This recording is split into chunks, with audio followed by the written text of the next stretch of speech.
আসসালামু আলাইকুম রহমতুল্লাহি ওয়া বারাকাতুহু। প্রিয় ভাই ও বোনদের সকলকে জানাচ্ছি রমাদানের শুভেচ্ছা ও মুবারকবাদ। আজ আমি আপনাদের সামনে কথা বলবো রমাদান মাসকে নিয়ে।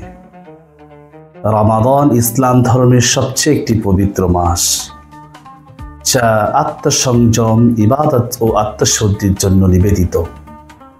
কোরআনে আল্লাহ সুবহানাহু ওয়া তাআলা এই মাসকে নিয়ে বলেন, বিসমিল্লাহির রহমানির রহিম, ইয়া আইয়ুহাল্লাযীনা আমানু কুতিবা আলাইকুমুস সিয়ামু কামা কুতিবা আলাল্লাযীনা মিন ক্বাবলিকুম লাআল্লাকুম তাত্তাকুন।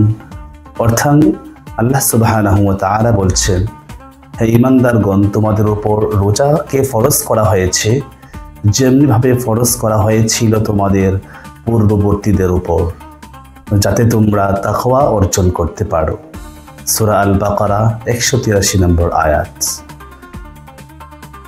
ভোর থেকে সূর্য পর্যন্ত, সূর্যাস্ত পর্যন্ত রোজা রাখা আত্মনিয়ন্ত্রণ, কৃতজ্ঞতা ও দারিদ্র্যের কষ্ট বোঝার শিক্ষা দেয়। রমাদান মাসে কোরআন অবতীর্ণ হয়েছে, তাই এটি আল্লাহর সাথে সম্পর্ক গভীর করার সময়। এ সম্পর্কে আল্লাহ সুবহানাহু ওয়া তাআলা বলেন, শাহরু রমাদানাল্লাযী উনজিলা ফীহিল কুরআন হুদাল লিন-নাসি ওয়া বায়্যিনাতিন মিনাল হুদা ওয়াল ফুরকান।